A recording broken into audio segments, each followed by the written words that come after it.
Welcome to the Courtroom Club. Hello, everyone.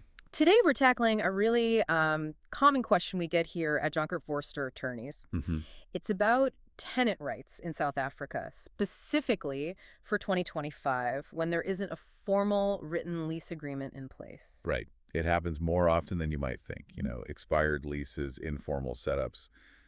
It can create a lot of uncertainty. Exactly. And as part of our commitment to you, the Jonker Vorster Attorneys community, we want to shed some light on this. Absolutely. Our goal in this deep dive is really to clarify what the law says. We'll be looking at the Rental Housing Act, the Consumer Protection Act. And the PIE Act, too, the eviction one. Yes, the Prevention of Illegal Eviction from and Unlawful Occupation of Land Act, the PIE Act, and also just basic common law principles, the law built up through court cases over time. Okay, great. So let's dive in. A big worry for people is often what happens if a tenant stops paying rent, but there's no written lease. That's a critical point. Yeah. Even without that signed paper, a landlord here can't just, take matters into their own hands. Like changing the locks. Precisely. They can't lock a tenant out for non-payment. The PIE Act is very, very firm on this. There has to be a proper legal eviction process. Through the courts. Through the courts, yes. It's mandatory. So even with no formal lease, if someone's having financial trouble, the landlord can't just say, out, with no warning. That's right. The law protects against illegal evictions.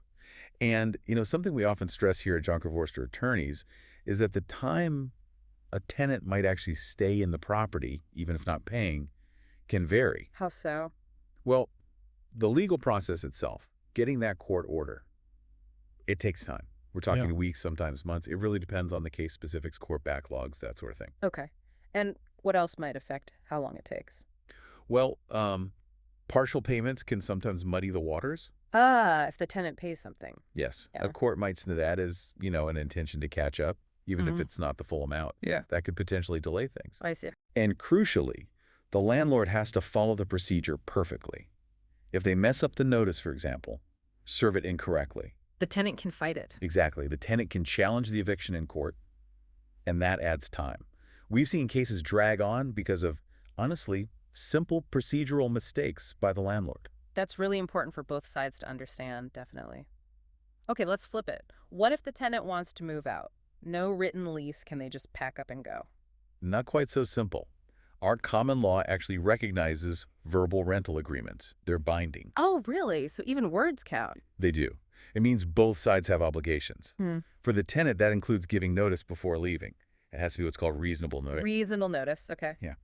Does the Consumer Protection Act give any clues there? I know it mentions notice periods. It does. The CPA talks about 20 business days for early termination of fixed-term agreements.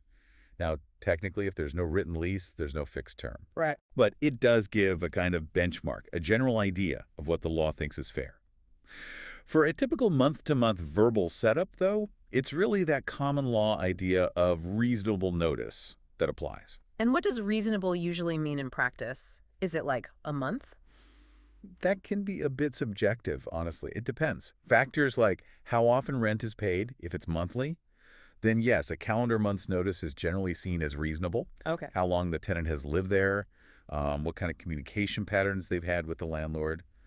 It can all play a role. But yeah, as a rule of thumb, giving at least one full rent period's notice is the safe bet. What if the tenant has a really good reason to leave sooner? Maybe the place becomes unlivable. Absolutely. There are situations where early termination is justified. If the property is genuinely uninhabitable, say major structural issues the landlord won't fix, that's a valid reason. Or if the landlord breaks their side of the verbal deal. Yes, a significant breach by the landlord could justify it too.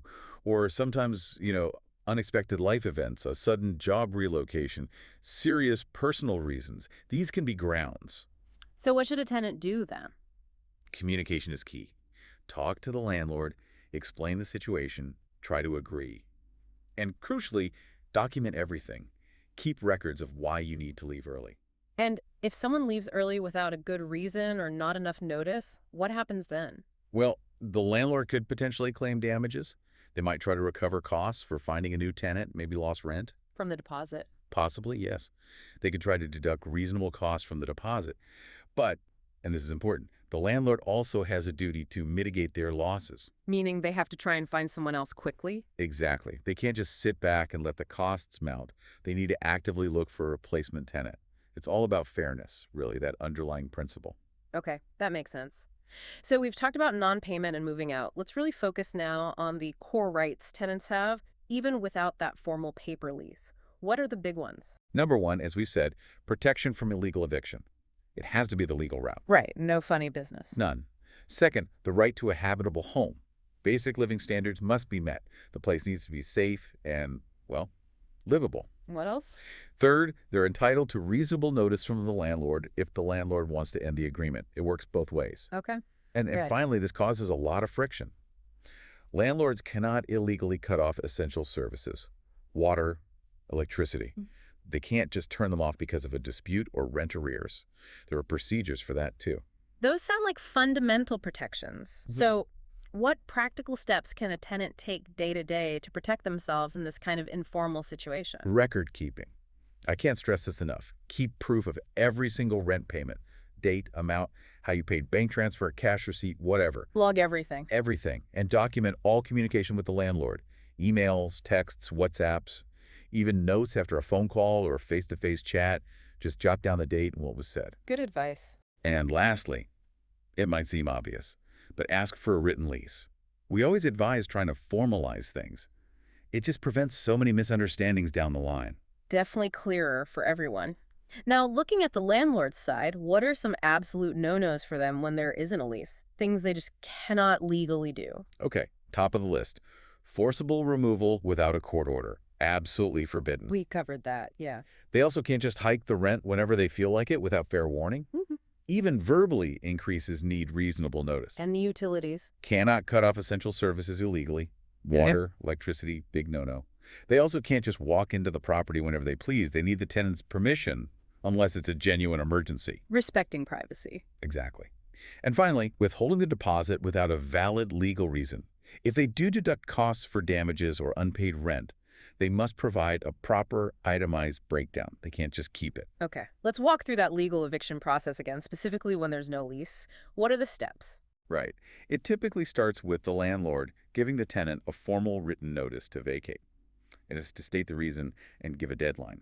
And if the tenant doesn't leave, Then the landlord must apply to the magistrate's court for an eviction order under the PIE Act. It's a formal court application. and the tenant gets involved. Yes, absolutely. The tenant has the right to go to court, attend the hearing, and state their case why they shouldn't be evicted. They can defend themselves. They can. If the court decides to grant the eviction order, it will set a date by which the tenant must leave. And if they still don't leave by that date, That's when the sheriff of the court gets involved. The court authorizes the sheriff to enforce the order, which unfortunately can mean physically removing the tenant and their belongings. it sounds quite serious and stressful. What should a tenant do immediately if they feel they're facing an unfair eviction, especially without a lease? First thing, get legal advice. Straight away. Contact an attorney, like us here at Jonker Vorster, or look into Legal Aid South Africa. Time is really critical. Don't wait. Don't wait. Second, gather all your evidence. Proof of payments, copies of communication, photos of the property's condition if that's relevant, any notices received. Everything. Build their case. Exactly. And they also have the option to file a complaint with the Rental Housing Tribunal.